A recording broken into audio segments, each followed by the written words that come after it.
প্রতি শ্রদ্ধা জানিয়ে আমার বক্তব্য শুরু করছি। আমি যারা প্রায় 20,000 আহত এখনো হাসপাতালে বা বিভিন্নভাবে চিকিৎসার মধ্যে রয়েছেন, পুনর্বাসিত হওয়ার অপেক্ষায় আছেন, পুনর্বাসনের জন্য সংগ্রাম করছেন, তাদের প্রতি সহমর্মিতা জানাচ্ছি, তাদের প্রতি সমবেদনা জানাচ্ছি, তাদের সাহায্যে সবাইকে এগিয়ে আসার আহ্বান জানাচ্ছি। যে সমস্ত পরিবার তাদের সন্তান হারিয়েছেন, বাবাকে হারিয়েছেন, ভাইকে হারিয়েছেন, বোনকে হারিয়েছেন, সেই সমস্ত পরিবারের যে বিচারের আকুতি, বিচার পাওয়ার আকুতি, সেই বিচার পাওয়ার আকুতির প্রতি সমর্থন জানাচ্ছি এবং আপনাদের প্রতি আহ্বান জানাই যে ন্যায় বিচারের জন্য আপনারা আপনাদের এই প্রত্যেকটি হত্যার বিচার দাবি করুন। বিচার হওয়া দরকার। বিচারের সংস্কৃতি বাংলাদেশে আবার ফিরিয়ে আনা দরকার। কোনো মৃত্যুই বিচারহীন হতে পারে না, কোনো ভাবে পার হতে পারে না। সুতরাং সেদিকেও আমাদের সোচ্চার হতে হবে। আমি এই সম্প্রচার সম্মেলনের যে মূল বিষয়, সে বিষয়ে এবার একটু ফিরে আসি।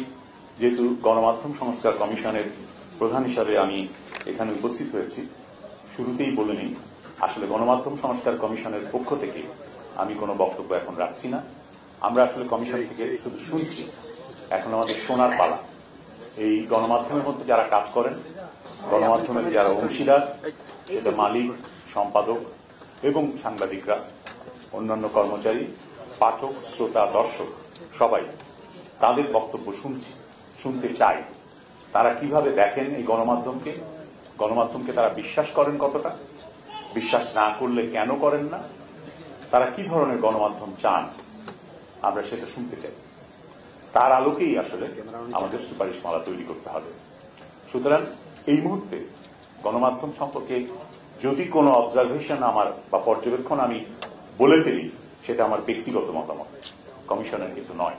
এই কথাটা আমি পরিষ্কার করে শুরুতেই বলে নিচ্ছি। কমিশনের কাজ আমরা করছি, কিন্তু কমিশনের কাজ করার আগে আমাদের নিজেদেরকে প্রশ্ন করা দরকার যে আমরা গত 15 বছরে কি করেছি, কোন সাংবাদিকতা করেছি, কোন ধরনের সাংবাদিকতা করেছি। এটা যদি আমরা না করি, আমাদের আত্মসমালোচনা, আত্মপর্যালোচনা যদি না করি, তাহলে আমরা কোনোভাবেই ত্রুটিমুক্ত হতে পারবো না, সামনে এগোতে পারবো না। অনেক কথা এসেছে, সমস্ত কথাগুলো ধরেই যদি আমি জবাব দিই বা বক্তব্য দেওয়া শুরু করি, তাহলে অনেক দীর্ঘ বক্তৃতা হবে। কিন্তু আসলে আমার এটা খুবই জানার আগ্রহ যে কটি প্রতিষ্ঠান, টেলিভিশন চ্যানেল হোক বা সংবাদপত্র হোক কিংবা অনলাইন পোর্টাল হোক, সেটা সম্পাদকীয় উদ্যোগে তাদের ভূমিকা তারা পর্যালোচনা করেছেন। কারণ পর্যালোচনা না করলে আমরা কি করে বুঝবো যে আমরা কেন আক্রমণের শিকার হয়েছিলাম, কেন গণরোষের শিকার হয়েছিল, টেলিভিশন কেন্দ্রে কেন আগুন লাগবে, সেটা সরকারি এবং বেসরকারি দুই জায়গাতেই বিক্ষোভকারীরা কেন আগুন দেবেন, সংবাদপত্র কেন পুড়িয়ে দেবেন, কেন সাংবাদিকদের উপরে আঘাত আসবে। বিক্ষোভকারীরা মারধর করেননি, মারধর করেছেন সাংবাদিকদের, কেন? এই প্রশ্নের উত্তর আমাদের খুঁজে পেতে হবে। আমাদের ভূমিকা ত্রুটিপূর্ণ ছিল, আমরা ভুল করেছি। এই ভুলের উৎস কোথায়? এই ভুলের উৎস সরকার, এই ভুলের উৎস রাজনৈতিক নেতৃত্ব, এই ভুলের উৎস মালিক পক্ষ, আর এই ভুলের উৎস আমরা নিজেরাও। আমরা অনেকেই অতি উৎসাহী হয়ে দলীয় সাংবাদিকতা করেছি, সাংবাদিকতা করি নাই। দলের পক্ষে যা যায়, দলের জন্য যা প্রয়োজন, দলের স্বার্থে যা করা দরকার, সেটা করেছি। আমরা সাংবাদিকতা করি নাই অনেকেই। আবার অনেকে এমনটাও করেছি যে আমার ব্যক্তিগত লাভ হয় যাতে, আমি সেরকম সাংবাদিকতা করেছি। এবং সেরকম সাংবাদিকতা করে কি লাভ হয়েছে? আমি একটি টেলিভিশন চ্যানেলের লাইসেন্স পেয়েছি। তারপর একজন ব্যবসায়ী, শিল্পোদ্যোক্তা তার কাছে যেয়ে বা একাধিক শিল্পোদ্যোক্তার কাছে যেয়ে তাদের টাকা পয়সা নিয়ে একটা টেলিভিশন চ্যানেল চালু করার চেষ্টা করেছি, অনেকেই করেছে। এটি কি? এটা হলো সুবিধাবাদীর সাংবাদিকতা। আবার অনেকে করেছে ভয় ভীতির কারণে, বাধ্য হয়ে করেছে। এই যে আপোষকামিতা, এই আপোষকামিতার একটা মূল্য আমাদেরকে দিতে হচ্ছে। এখনো বলা হলো শুরুতেই আমরা শুনলাম যে বাংলাদেশ সাংবাদিকতার ঝুঁকিপূর্ণ সাংবাদিকতার তালিকায় এখনো নিচে।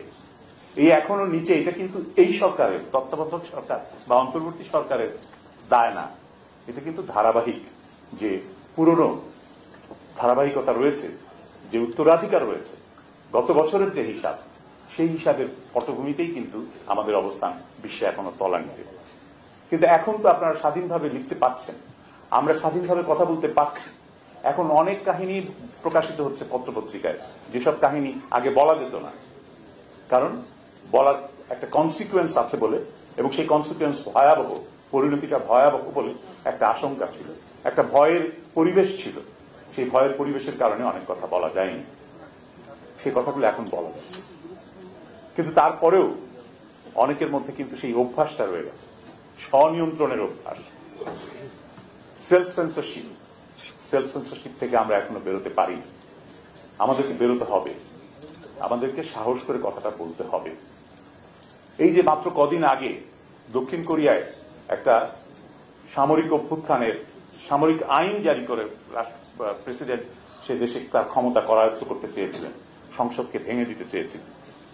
সেই রাত্রের পত্রিকাগুলো, এটা গভীর রাতের ঘটনা, পরদিন সকালবেলার পত্রিকাগুলো, প্রত্যেকটা পত্রিকা, প্রত্যেকটা সংবাদ মাধ্যম একেবারে অভিন্ন সুরে প্রেসিডেন্টের সেই ক্ষমতার অপব্যবহারের নিন্দা করেছে। এমনকি তার দলকে সমর্থন করে যে পত্রিকা, সেই পত্রিকাও নিন্দা করেছে। এটা হলো সংবাদ মাধ্যমের মত প্রকাশের স্বাধীনতার পক্ষে দাঁড়ানো, সত্যের পক্ষে দাঁড়ানো, ন্যায়ের পক্ষে দাঁড়ানোর যে ভূমিকা, সেই ভূমিকা নেওয়া। আমরা কেন পারি না? 90 সালে আমরাই কতদিন পত্রিকা বন্ধ রেখেছিলাম? সাংবাদিকরা, মালিকরা, সম্পাদকরা সবাই মিলে সমস্ত পত্রিকা বন্ধ রাখা হয়েছিল। তো এবারে কেন পারা যায়? আমরা দেখলাম যেদিন 3রা অগাস্ট সারা দেশে প্রায় 100 ছাত্রের প্রাণহানি হয়েছে, মৃত্যু হয়েছে, সেদিন পরের দিনের পত্রিকা, 4 তারিখের পত্রিকাতেও সংবাদের শিরোনাম, জামাত নিষিদ্ধ হয়েছে এবং তারা নাকি ষড়যন্ত্র করছে। হতে পারে তারা ষড়যন্ত্র করছে, কিন্তু সেটাই কি প্রধান শিরোনাম হবে সেদিন? আমরা কোন স্বার্থ, কার স্বার্থে সাংবাদিকতা করেছি? সরকারকে খুশি করার জন্য সাংবাদিকতা করেছি। কারণ জামাতের বিরুদ্ধে তখন ওই খবরটা যদি হয়, ষড়যন্ত্রের খবরটা যদি হয়, তাহলে সরকার খুশি থাকবে। বিএনপির বিরুদ্ধে যদি ষড়যন্ত্রের খবর ছাপা যায় বড় করে, তাহলে সরকার খুশি থাকবে। এই খুশি রাখার যে সাংবাদিকতা, তোষণ করার যে সাংবাদিকতা, সেই তোষণমূলক সাংবাদিকতার যে ক্ষতি, সেই ক্ষতির শিকার হচ্ছে আমরা, আক্রমণের শিকার হয়েছি। আমরা বিরোধী দলের কণ্ঠ যেগুলো আসা দরকার ছিল, যারা সমালোচনা করছিলেন সরকারের বিভিন্ন নীতির বিরুদ্ধে দাঁড়িয়েছিলেন, তাদেরকে সংবাদ মাধ্যমে হেনস্থা করে, সাংবাদিকতা করিনি কিন্তু হেনস্থা করেছে। সেই হেনস্থা করা কি সাংবাদিকের কাজ? আপনি ক্ষমতাধরকে জবাবদিহি করতে বাধ্য করবেন, সংবাদ মাধ্যমের কাজ এটা। অ্যাকাউন্টেবল করা, পাওয়ার কি? যিনি ক্ষমতায় আছেন তাকে অ্যাকাউন্টেবল করা, যিনি বিরোধী দলে আছেন তাকে আপনি অ্যাকাউন্টেবল করতে পারেন যদি সে তার ক্ষমতার অপব্যবহার করে, যদি সে তার পজিশনের অপব্যবহার করে, কিন্তু তাছাড়া তাকে আপনি হেনস্থা করতে পারেন না। সে সত্য কথা বলবে, সে সমালোচনা করবে, সেই সমালোচনার জন্য আপনি হেনস্থা করবেন, এটা সাংবাদিকতা নয়। ওই তোষণবাদিতা এটাকে বলতে পারেন। সেই তোষণবাদিতা আমরা অনেক করেছি। আমাদের অনেকে বলেছেন যে এখানে আলোচনার মধ্যে এসছে যে সম্প্রচার নীতি নেই, সংবাদপত্রের নীতি নেই। কথাটা ঠিক না, আছে, কিন্তু সরকার নিজেই সেটা মানেনি। সম্প্রচার নীতি আছে, সম্প্রচার নীতিতে বলা আছে যে বহুত্বের ব্যবস্থা থাকতে হবে, বহুত্ব মানে প্লুরালিটি থাকতে হবে সংবাদ মাধ্যমের মধ্যে, যাতে কারো একতরফা বা একতরফা ভাষণ যায়, এক পক্ষের বক্তব্য শুধু প্রচারিত না হয়। একটা নিরপেক্ষতা, একটা ভারসাম্য, সবার প্রতি সম দৃষ্টিভঙ্গি রাখা, সেটার একটা বাধ্যবাধকতা আছে, কিন্তু সরকার সেটা মানেনি। সরকার টেলিভিশন চ্যানেলের যে আবেদনপত্র বিবেচনা করেছে, আমি এমন আবেদনপত্র দেখেছি যে আবেদনপত্রে লেখা আছে যে আমি আওয়ামী লীগের একনিষ্ঠ কর্মী, আমি আওয়ামী লীগ এবং আওয়ামী লীগ সরকারের বিভিন্ন উন্নয়ন কর্মকাণ্ড এবং আদর্শ সম্পর্কে তুলে ধরার জন্য একটি টেলিভিশন চ্যানেলের আবেদন করছি এবং শুধু সেই আবেদনের ভিত্তিতেই সেই টেলিভিশন চ্যানেলকে অনুমতি দেওয়া হয়েছে এবং সেই চ্যানেল সম্প্রচারে আছে। আপনি তার কাছ থেকে কি আশা করবেন? আমি এমন টেলিভিশন চ্যানেলের আবেদনপত্র দেখেছি যেটা খুব পুরনো চ্যানেল, সেই চ্যানেলের আবেদনপত্রের মধ্যেই বলা আছে তারা বাংলাদেশ টেলিভিশনের সংবাদ অনুষ্ঠান এগুলো পুনঃপ্রচার করবেন। সেই আবেদনপত্রের মধ্যেই বলা আছে রাষ্ট্রপতি, প্রধানমন্ত্রী এবং সরকারের বিভিন্ন কার্যক্রম, বিভিন্ন বক্তব্য তারা পুনঃপ্রচার করবেন, তারা প্রচার করবেন। তো তাহলে আপনি কিভাবে কমপ্লেইন করেন, অভিযোগ করেন যে আমাদেরকে বাধ্য করা হয় বাংলাদেশ টেলিভিশনের অনুষ্ঠান পুনঃপ্রচারের জন্য, খবর পুনঃপ্রচারের জন্য?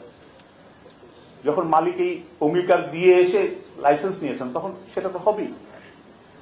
এই যে লাইসেন্স দেওয়ার নীতি সরকার তেমন মানেনি, যারা লাইসেন্স নিয়েছেন তারাও নানাভাবে সরকারকে সন্তুষ্ট করা যায় যেভাবে সেইভাবে আবেদন করে তারা লাইসেন্স নিয়েছেন। 46টা টেলিভিশন চ্যানেল, ঢাকা শহর থেকে 596টা পত্রিকা বেরোয়, তার মধ্যে 390টার উপরে দৈনিক পত্রিকা। কটা পত্রিকা আপনারা দেখেন হকারের কাছে? মাস শেষে তো আপনারা হকারের বিল পান, বিলের মধ্যে আপনি কটা পত্রিকার নাম দেখবেন বলেন তো? 12টা থেকে 20টার বেশি পাবেন না, কখনোই না। আমি হকার্স অ্যাসোসিয়েশনে খবর নিয়েছি, তাদের কাছ থেকে তথ্য জোগাড় করেছি, দেখেছি তাদের বিল, তাদের যে টাকা লেনদেন হয়, তারা যে কমিশন পান সেটা, সেই তালিকায় 46টার বেশি পত্রিকার নাম নেই। তাহলে বাকি যে 392টা পত্রিকা, সেই পত্রিকাগুলো কারা কোত্থেকে বের করে, কিসে? সেই পত্রিকাগুলো শুধুমাত্র বিজ্ঞাপনের জন্য বের হয়। বছরে একবার, বছরে দুবার, 6 বার, 5 বার, ওই ক্রোড়পত্র পাওয়ার জন্য। এবং কয় কপি বিক্রি হয়? 1 কপিও বিক্রি হয় না। এটা একজন আমাদের কমিশনের সদস্য না, একজন সাংবাদিক নেতা এটার নাম দিয়েছেন বগল দাবা সম্পাদকরা এই পত্রিকা বের করেন। মানে তারা পত্রিকাটা বের করে বগল দাবা করে নিয়ে ওই পত্রিকা বিভিন্ন সরকারি দপ্তরে যান এবং সেখানে যে ওই পত্রিকার কপি দিয়ে নিজেদেরকে সম্পাদক পরিচয় হিসাবে সম্পাদক পরিচয় দেন। টেলিভিশন চ্যানেলের ক্ষেত্রেও সেই একই নৈরাজ্য। 46টা টেলিভিশন চ্যানেল, বাংলাদেশের সেই পরিমাণে বাজার আছে, সেই পরিমাণে দর্শক আছে, আর সবাই তো একই জিনিস করছেন, একই খবর, একই টকশো, একই ফরম্যাটেও কোনো পরিবর্তন নেই, কোন সৃজনশীলতার কোনো সুযোগ নেই সেখানে। আমি আশা করব যে আপনারা যেরকম এই যে স্টেট অফ ব্রডকাস্ট মিডিয়ার যে অ্যানালিসিস দিলেন, বিভিন্ন সুযোগ সুবিধা যে সাংবাদিকরা পায় না, বেতন ভাতা পায় না, সেটার একটা অ্যানালিসিস, কিন্তু একটা কন্টেন্ট অ্যানালিসিসও হোক, 15 বছরের একটা কন্টেন্ট অ্যানালিসিস হোক। এই অ্যানালিসিস এই ব্রডকাস্ট জার্নালিস্ট সেন্টার করুক, আমরা চাই। ব্রডকাস্ট জার্নালিস্ট সেন্টার যদি সে কাজটা করে, তাহলে আমার মনে হয় যে আমরা সেখান থেকে কিছু লেসন্স, কিছু শিক্ষা নিতে পারব এবং সেটা জরুরি, দরকার। আমরা সংস্কারের কথা বলছি, সংস্কারের জন্য অনেক আশাবাদ তৈরি হয়েছে যে একটা পরিবর্তন হয়তো হবে। আবার অনেকে বলেন যে এরকম সংস্কার তো আগেও হয়েছে, সংস্কারের কথা বিভিন্ন সময়েই আসে, সরকার বদল হলেই সরকারগুলো সংস্কারের কথা বলে, তাতে লাভ কি হয়? 1997 সালে একটা রিপোর্ট বেরিয়েছিল সংস্কার কমিশনের, সেটা বাংলাদেশ টেলিভিশন এবং বাংলাদেশ বেতারের যে রাষ্ট্রায়ত্ত সম্প্রচার প্রতিষ্ঠান, তাদের স্বায়ত্তশাসন সংক্রান্ত কমিশনের প্রতিবেদন 97 সালে এটা প্রকাশ করেছিল। আমাকে যখন এবারে এই কমিশনের দায়িত্ব দেওয়া হয়, তখন ওইটার খোঁজ করা হলো, সরকারি দপ্তরে ওইটার কোনো কপি পাওয়া যাচ্ছিল না খুঁজে। তো একটা মামলা হয়েছিল হাইকোর্টে, রিট করেছিলেন অধিকারের পক্ষ থেকে মানবাধিকার সংগঠন, তাদের কাছে ওইটার কপি ছিল, সেখান থেকে কপিটা সংগ্রহ করা গেল এবং তারপরে সেই কপি পাওয়া গেল, দেখা গেল। অনেকেরই ধারণা যে সংস্কারের কমিশনের রিপোর্টের কিছুই পরিবর্তন হয়নি, তারপরে কিছুই আমরা কোনো পরিবর্তনই দেখতে পাচ্ছি না। আমি এখানে খুব জোরের সাথে বলতে পারি একটা পরিবর্তন কিন্তু হয়েছে, সেই পরিবর্তনের বেনিফিশিয়ারি আমরা, আপনারা সবাই এখানে যারা উপস্থিত আছে, সেটা হচ্ছে বেসরকারি টেলিভিশন। ওই কমিশন কিন্তু বেসরকারি চ্যানেল অনুমোদন দেওয়ার কথা বলেছিল এবং তারপরেই কিন্তু বেসরকারি টেলিভিশন চ্যানেলগুলো অনুমোদন পেয়েছে এবং এতগুলো টেলিভিশন চ্যানেল পেয়েছে। রাষ্ট্রায়ত্ত নিয়ন্ত্রণ একতরফা, সেখান থেকে মুক্তি ঘটেছে কিন্তু ওই একটা কমিশনের প্রতিবেদন। আর কিছুই শোনেনি সরকার, মানেনি, কিন্তু এই একটা কাজ করেছে এবং সেটা একটা সরকার না, পরপর দুটো সরকার এই নীতি, মানে বিএনপি এবং আওয়ামী লীগ দুটোই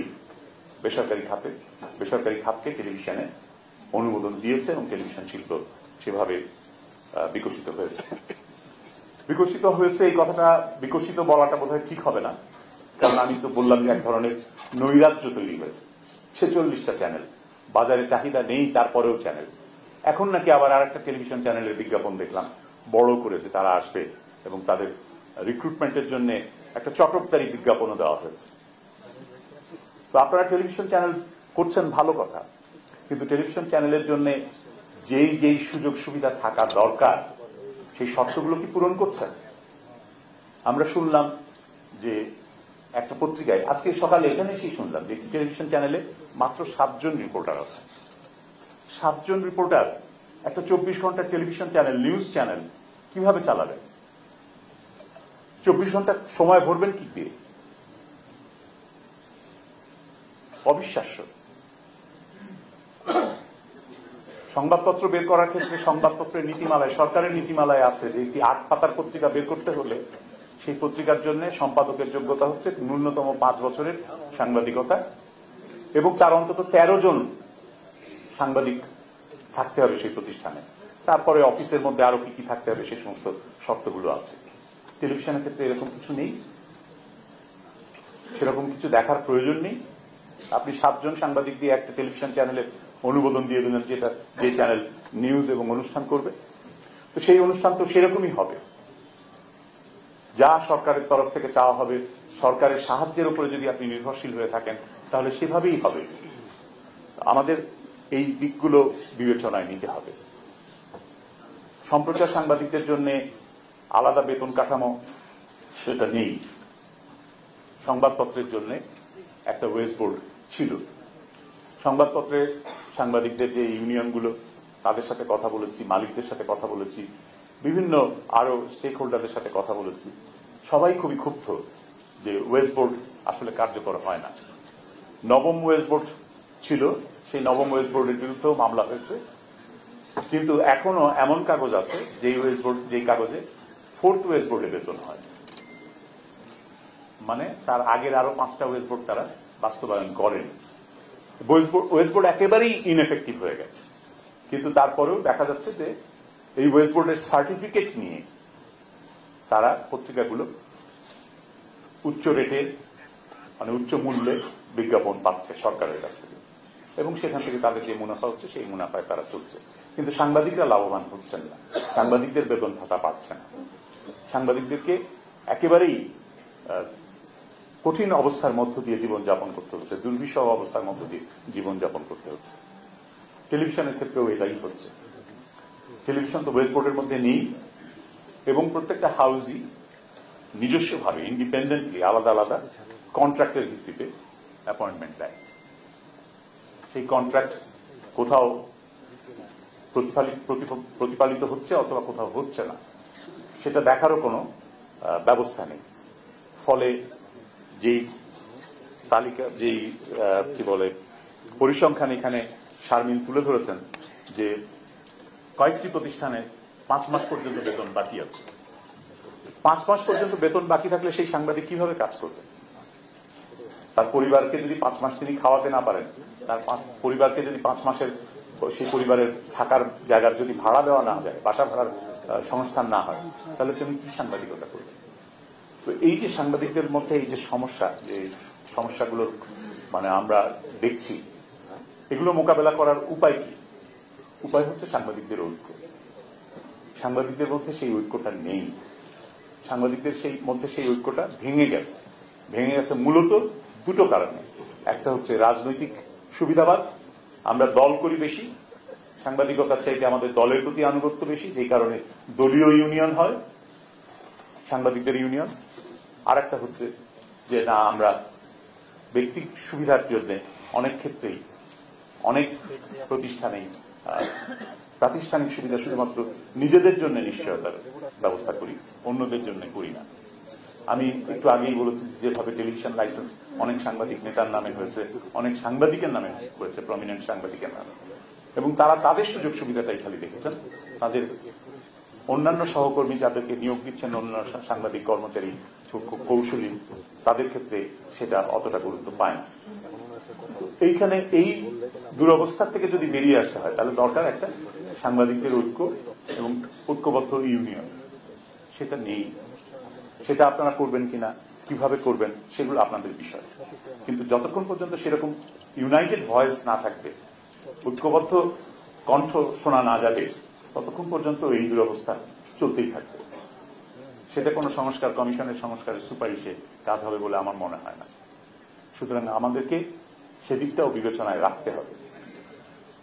আমাদের গণমাধ্যমের স্বাধীনতার যে প্রশ্ন আসছে, সেই স্বাধীনতার প্রশ্নে এখানে শুধুমাত্র কয়েকটা আইনের কথা বলা হয়েছে।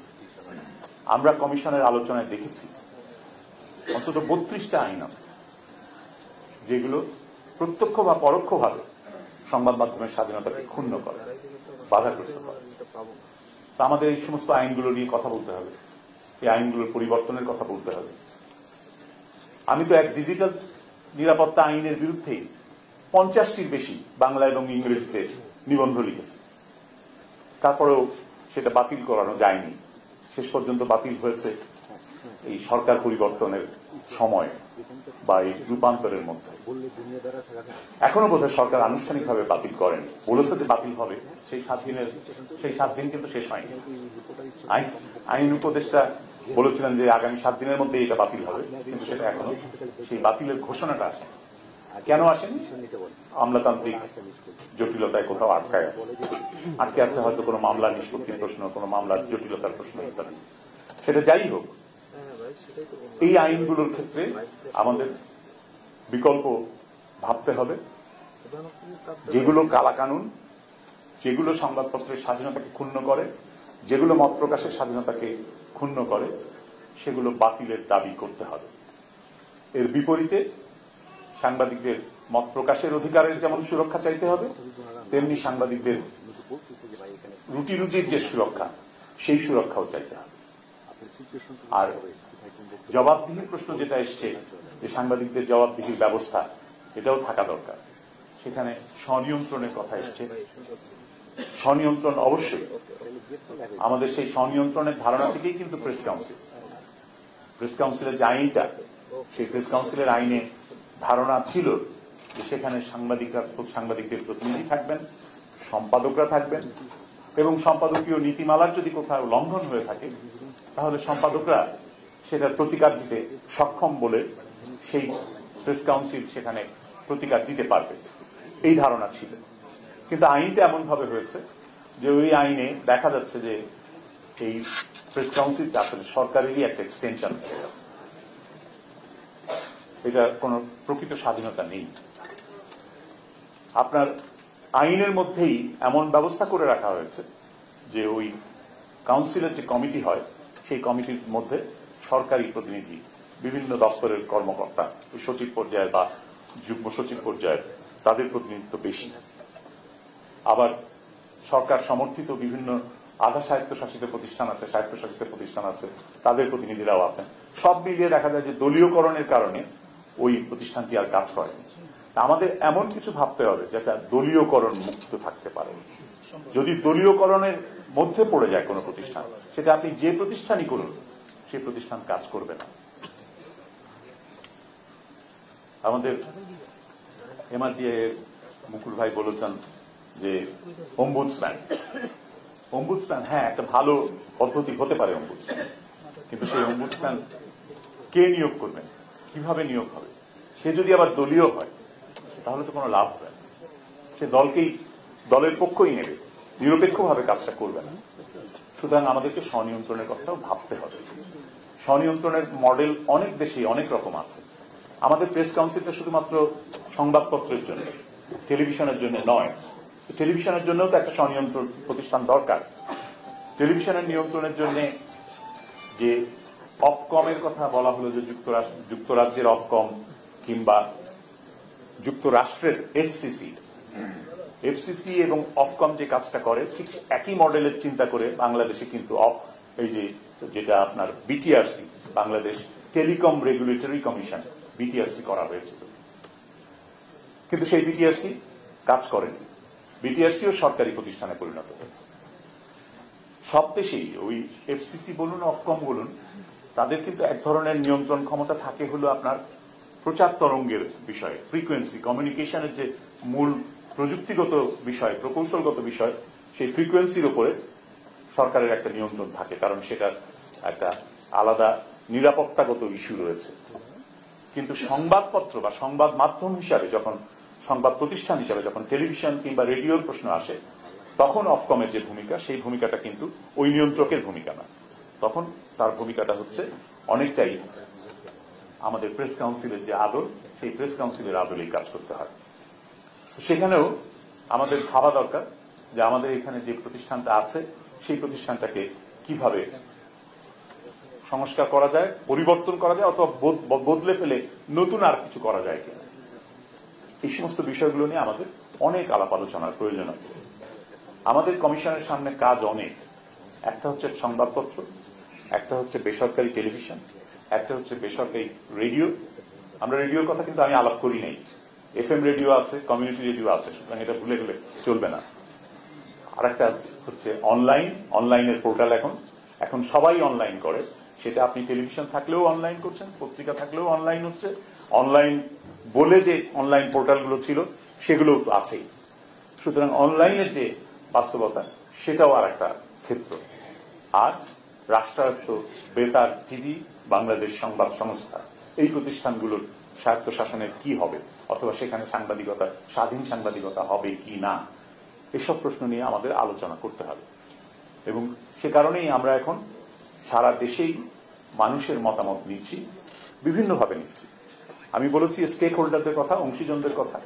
অংশীজনদের বাইরেও আমি সবচাইতে বড় অংশীজন যাদেরকে মনে করি, যে দর্শক, পাঠক, শ্রোতা, তাদের মতামত আমরা নিচ্ছি। আমরা আগামী 1 জানুয়ারি থেকে 7 জানুয়ারি পর্যন্ত সারা দেশে জনমত জরিপ করছি। বাংলাদেশ পরিসংখ্যান ব্যুরো, বিবিএস, তারা এই জনমত সমীক্ষা করবে। এই জনমত সমীক্ষার অংশগ্রহণকারীর সংখ্যা হবে 46,000-এর বেশি। সারা দেশের প্রত্যেকটা জেলায় বৈজ্ঞানিক পদ্ধতিতে তাদের যে পরিসংখ্যানের যে জরিপ চালানোর যে বৈজ্ঞানিক পদ্ধতি আছে, সেই পদ্ধতি অনুসরণ করে 842টি প্রাইমারি সার্ভে ইউনিট তৈরি করা হয়েছে, যারা বাড়ি বাড়ি যে মতামত নেবে। এবং কি মতামত নেবে, সেই মতামতের মধ্যে আছে, আমি শুরুতেই যে প্রশ্ন করেছি, যে গণমাধ্যম আপনি বিশ্বাস করেন কিনা, আস্থা আছে কিনা, কতটুকু আস্থা আছে, না থাকলে নেই কেন, আপনি কি চান, কেমন গণমাধ্যম চান, আমরা সেটা জানার জন্য চেষ্টা করছি। আমার ধারণা আমাদের এই যে অনুশীলন, এই অনুশীলন থেকে আমরা একটা স্পষ্ট ধারণা পাব যে কি ধরনের গণমাধ্যম আমাদের প্রয়োজন সামনে এগোনোর জন্য। বাস্তবায়নটা সরকারের হাতে, বাস্তবায়ন কমিশনের হাতে নয়। কমিশন স্বাধীনভাবে কাজ করছে। কমিশন সরকারের শুধু এটুকু প্রশংসা করবে যে সরকার সর্বতোভাবে কমিশনকে সহায়তা করছে। আমরা যা কাগজপত্র চাইছি, নথিপত্র চাইছি, রেকর্ডস চাইছি, সবই পাচ্ছি। আমরা এমন তথ্য পেয়েছি, সরকারিভাবেই পেয়েছি, যে এখন যে এই যে টিআরপির যে সিস্টেম, এটা যে একটা হাস্যকর বিষয়ে পরিণত হয়েছে, অবিশ্বাস্য মিথ্যাচার এটার মধ্যে রয়েছে, এটা আমরা সরকারি পরিসংখ্যান থেকেই জানি, সরকারি তথ্য থেকেই জানি, কাগজপত্র থেকেই জানি। তো এগুলো সবকিছুই আমাদের আলোচনার মধ্যে আছে, বিবেচনার মধ্যে আছে। সংস্কারের এই কাজটা খুব বড় কাজ হবে। আমরা কতটা বাস্তবায়ন হবে সেটা আমরা বলতে পারবো না, কিন্তু সেই বাস্তবায়নের জন্য আপনাদেরকেই জনমত তৈরি করতে হবে, আপনাদেরকেই চাপটা প্রয়োগ করতে হবে, বলতে হবে সরকারকে। অন্তর্বর্তী সরকার আশু করণীয় হিসাবে কিছু করুক, আর রাজনৈতিক সরকার দীর্ঘ সময়ের জন্য দীর্ঘমেয়াদী সংস্কারগুলো করুক, সেটা আমরা প্রত্যাশা করব। আমাদের ধারণা যে রাজনৈতিক দলগুলোরও মতামত আমরা গ্রহণ করছি, সুতরাং তারা লিখিতভাবে যে মতামত দেবে আমাদের কাছে সেটা রেকর্ড থাকবে। আমরা ভবিষ্যতে সেই রেকর্ড অনুযায়ী তাদেরকে অ্যাকাউন্টেবল করতে পারব। তো আমাদের আশা যে আমরা সত্যি সত্যি গণমাধ্যমের চেহারাটা বদলে দেওয়ার